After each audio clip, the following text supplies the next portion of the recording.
To make sure you don't miss the next story, subscribe to the channel below this video, and don't forget to like it and share your opinions in the comments. A gray Honda, which had seen a lot of use, stopped not far from the school gate. A young guy got out and was able to slam the door shut tightly on the second try. He was uncomfortable under the prying eyes of other parents, flocking from all over to the schoolyard. Many had a mixed feeling of both envy and pity on their faces at the same time. The young father was looked at with a smirk and pity for his poor car. Even my daughter was teased at school. Even the old lady, who always took her granddaughter to the same class as his mistress, even she pressed her lips and pretended to be unfamiliar with her classmate's father. She walked herself. There was no car in the family. Igor knew that for sure. He often saw this carless family in the neighboring yard, and he was scorned for the cheap looseness, for which he himself had barely saved money. This mangy still drove, despite the rust showing through in some places. The right front light did not work, and a bunch of other nice little things. Igor just had to have at least some car for work. He would never have had the money for a fancy new one, or for a brand. And this was a warhorse. It would ride the bumpy roads and give him a chance to earn a kopeck. Lyuska was not offended in class, although sometimes joked about her young princess carriage. But she had no time to be offended, just tapped the humorist commentator on the head with her book. The lively discussion could have continued in the far corridor or in the bushes under the school. But over the past year, all the classmates had already learned that joking about Lucy's father's car was bad for teeth, buttons, and behavior grades in the diary. As, in fact, for proud male ego, which could be very hurt Lucy's victory in an unequal battle. So the school children have silently accepted Igor Toranteka. But parents could afford disapprovingly mocking glances and caustic remarks behind his back. But you would not fight with them in the bushes near the school, like your daughter did with her abusers. Igor pretended that it simply did not concern him.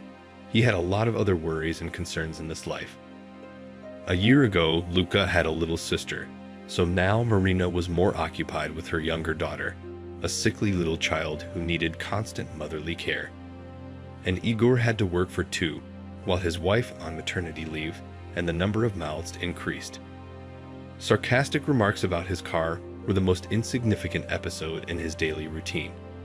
The bell rang, and cheerful childish figures sprinkled through the school doors into the street. Someone was waving a briefcase, someone was pushing someone. Everyone was making noise, honking, looking out for his admirers. Olga Yegorovna came out on the porch and looked around the schoolyard with an eagle's eye. Some were immediately picking up children and hurried to leave. Some parents hurried to the teacher and asked about their dolt. Igor did not crave communication with Olga Yegorovna because he knew exactly what she would tell him. Lyusia is fidgeting and not listening in class. Lyusia is not collected, lax, sloppy. Lyusia got into a fight with two, today somehow not enough, boys. Olga Yegorovna clearly aimed at Igor, and with acceleration headed for him. Where the hell is this Lyuska stuck? Already gone, and would not have had to listen for her behavior. Igor had prepared to apologize when suddenly a bright figure in a turquoise coat grew right in front of him. The unfamiliar blonde jumped out briskly to cut across the teacher and shielded Igor with it. He was taken aback and did not have time to react. The two ladies had already met like two billiard balls, only without the knock and roll.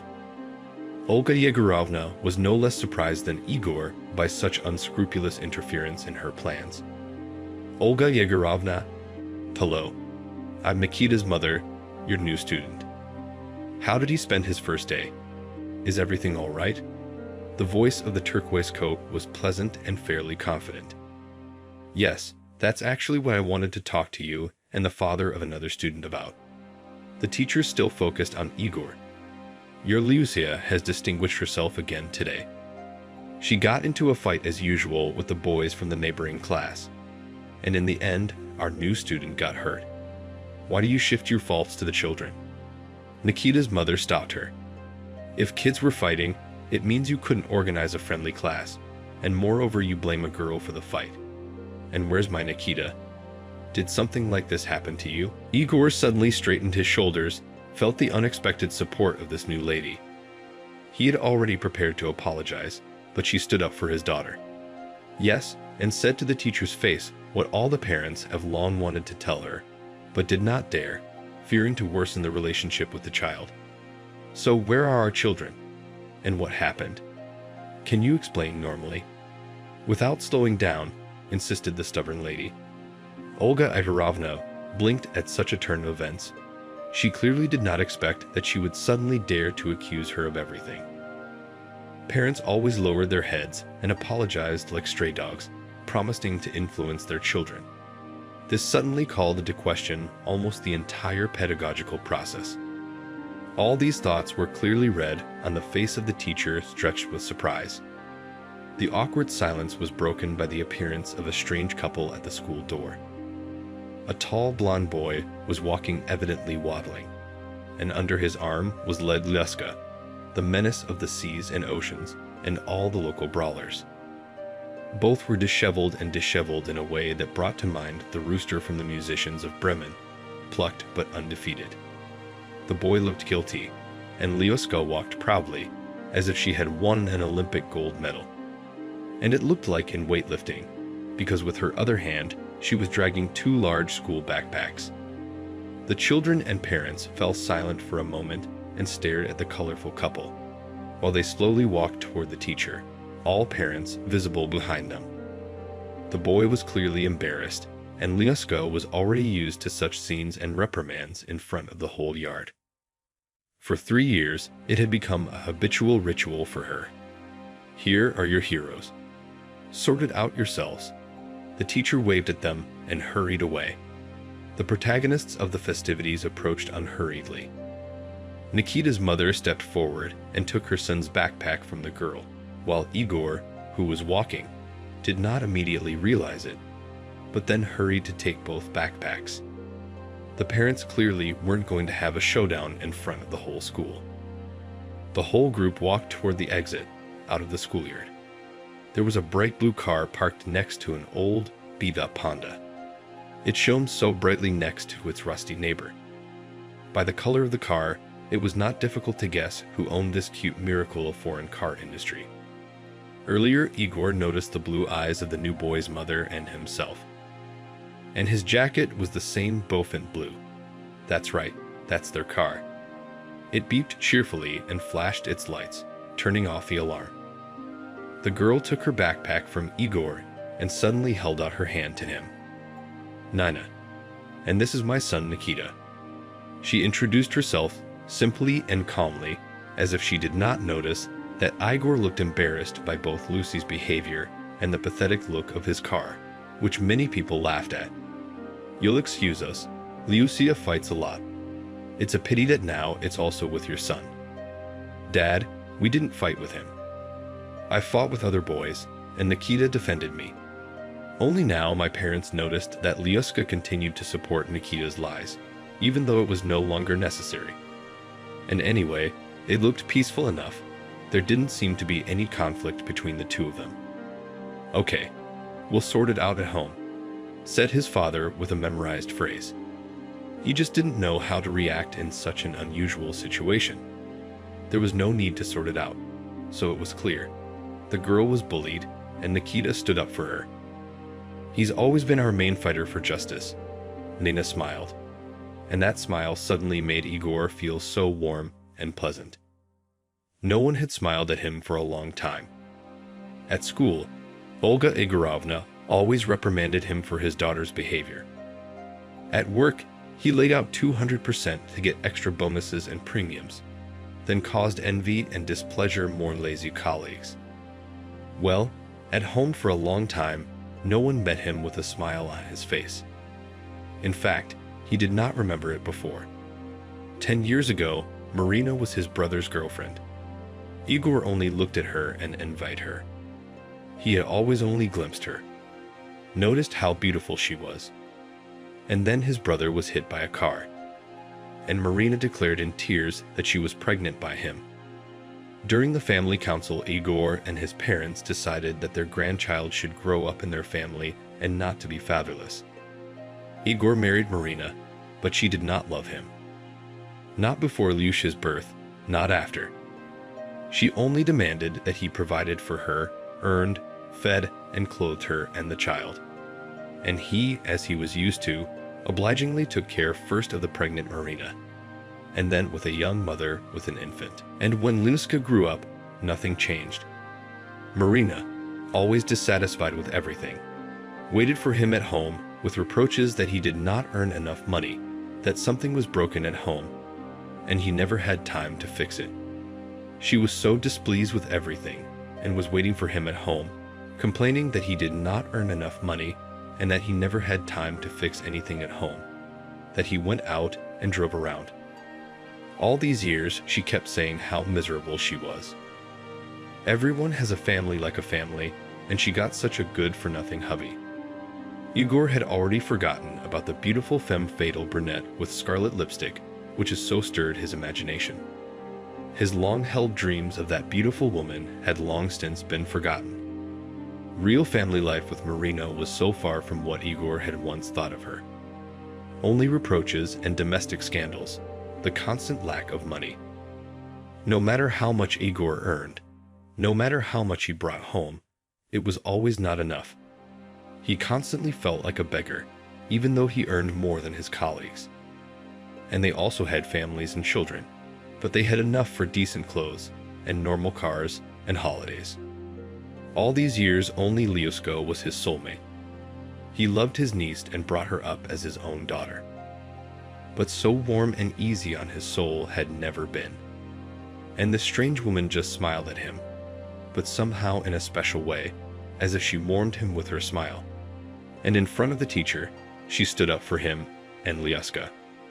Igor did not even realize that he was still looking into her eyes and somehow stupidly smiling, and holding her hand stretched out during the introduction.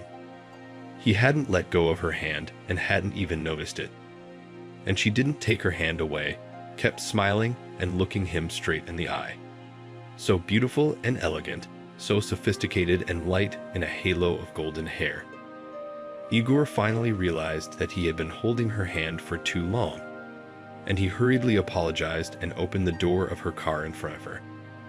And she, still smiling, put the school backpack on the seat and began to settle her limping son. Igor fidgetily tried to help, and Lyuska twisted underfoot. Nina, who kept smiling, sincerely thanked him for his help. Nikita waved, and the blue car drove away. Igor and Lyuska stood and waved after it. "Is it cool?" "Yes," asked Lyuska.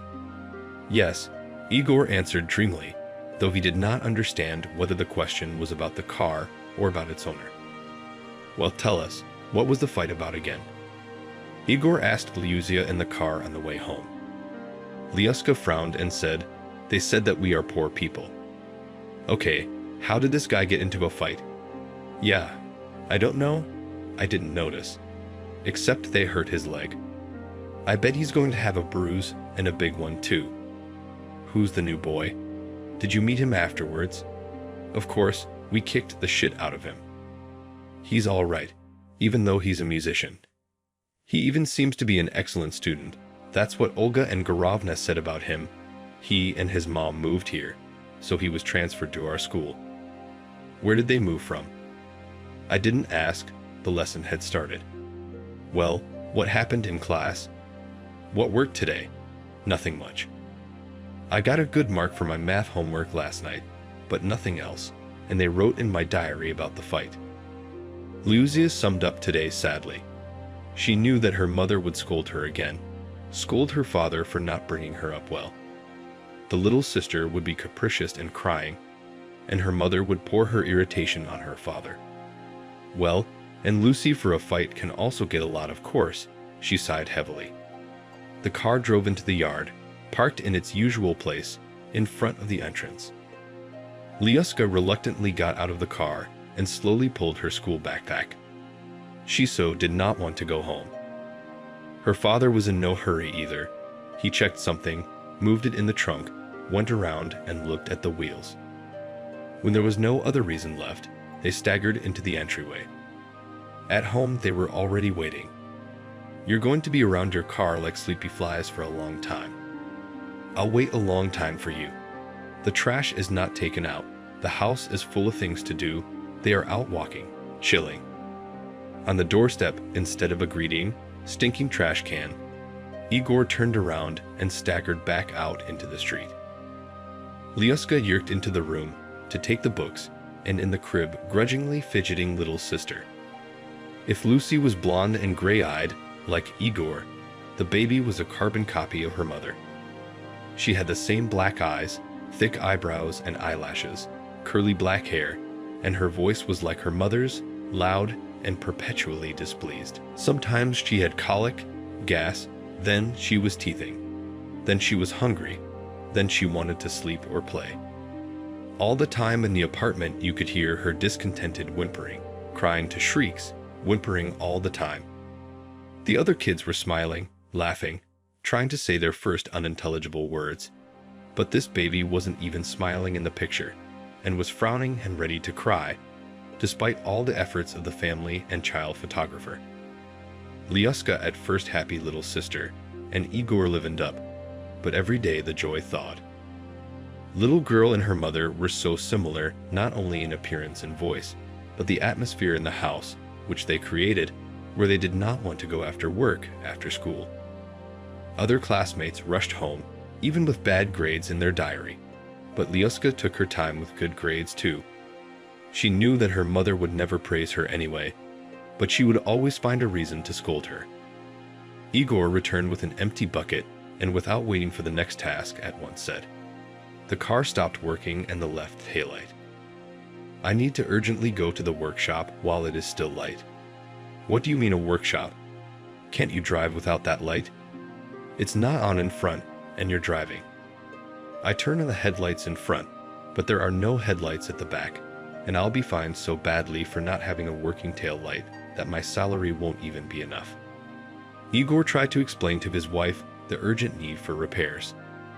"Oh well, you give a hand, and that's all." "What? Traffic cops are now principled and do not take bribes. How much is the repair going to cost?" Marina did not stop. "Don't you understand? It's not for beauty or fines. I just cannot see on the road. Other drivers without these lights do not see the car. We're just going to crash, and that's it." Marina wasn't going to give up. She was clearly dissatisfied with the unexpected expense of repairs and the fact that her husband was going to sneak out of the house. "And with Lucy, who will do homework for tomorrow?" "I can't. I have Irachka." Igor paused for a second, standing in the hallway and thought. Lyuska suddenly looked out into the hallway and intervened in the conversation between adults. "And I can go with my dad and write everything in the car. Well, while it will be repaired, I will not interfere and do everything." She had already pulled on a jacket, and at her feet she put the packed school backpack. Marina had no time to object. Only she indignantly opened her mouth and breathed the air for another tirade. As from the room sounded a sharp, childlike cry, demanding cry to the cranky Irachka. Without waiting for her mother's answer, Lyuska snuck up the stairs. Igor turned and hurried after her. They hurriedly drove out of the yard. Igor hurried to reach the men in the garage before dark, while he could still drive without lights. Then the men poked around in the car for a long time, sometimes skipping all sorts of original names and specific terms. They did not pay attention to Lyuska, quietly writing something in her notebooks in her lap. And there was even more relaxed here to solve problems than at home. The men did not swear angrily and continued going over wires and some details. They weren't swearing at her, they were just swearing. Igor went somewhere and came back with stores of buns and bags of instant coffee and cocoa. There was an old electric kettle and a couple of slightly scratchy mugs in the garage. Though they were unattractive in appearance, they were obviously often disinfected with vodka. And how delicious those buns with scalding cocoa were. Igor was happy to join in, stirring himself a bag of coffee. They hadn't eaten at home, and it was getting late. When they got home in the dark, Marina put Irochka to bed and slept with her. Igor quietly went into the kitchen and searched for something to feed Lucy. Pots and pans were empty. There was nothing ready in the fridge either. Instead of dinner, he could quietly cut up sausage and bread and make tea. It was a good thing he had fed his daughter rolls in the garage. Dinner, obviously, no one cooked for them, and he could not do it himself. It would wake up the baby. In the morning, as usual, Igor fried toast and cheese for breakfast. Marina woke up and went out into the hallway, pulling up when he and Lucy were already standing in the doorway. She asked what he made her for breakfast again, crotons, and she didn't wrinkle her face contentedly. There was no time to explain, but they might have been late for school. As they drove up to their usual spot, they saw a blue car parked next to them, just like yesterday. So Nina had already brought Nikita. Igor suddenly remembered yesterday's acquaintance and suddenly started smiling. Yes, and Lyuska ran to school in a leap. Nina was already on her way back to the car. "How's your Nikita after yesterday? How's his leg not limping?" "It's okay. The main thing is his head and hands are fine, and there's a bruise on his leg. A big one, of course, but it'll pass. You can't have a childhood without bruises, can you?" Nina smiled warmly and sincerely. "And how is your case? How is Lyusia? She was also hurt yesterday."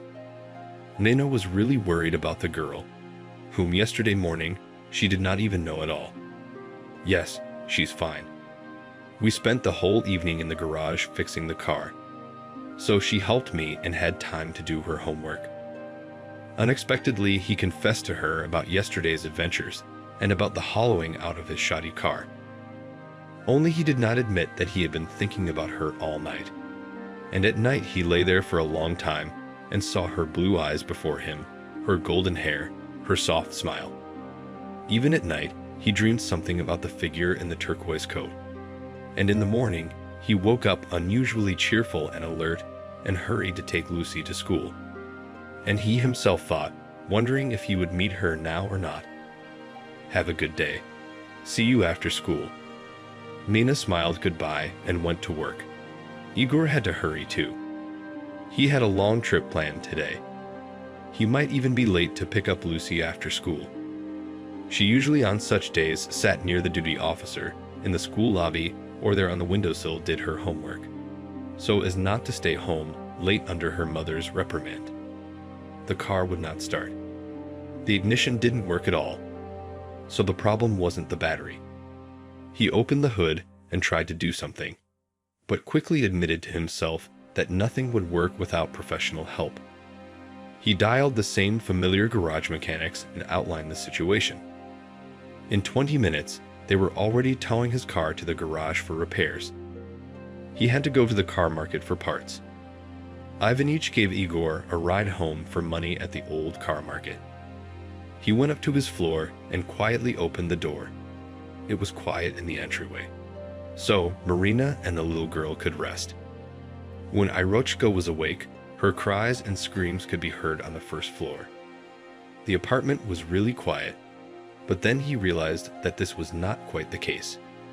The door to the room was loosely closed, and through the crack he heard a man's voice. Dear listeners, this story has a dizzying sequel with an unexpected ending. If you liked the story and would like to know how the story will be continued, you can give it a like or just write in the comments. I'll post it on the channel tomorrow morning. I'll explain why. Yesterday I posted a very long story, and I noticed that not everyone looks at it to the end, flipping through and skipping whole segments. And I tried to write it down in its entirety, but I realized it's probably a little tedious, so I decided to break a long story in half. How's that idea okay with you? In the meantime, you can make your guesses in the comments. I wonder who Marina is and how Igor's life will turn out. Believe me, it's not that simple there. See you soon.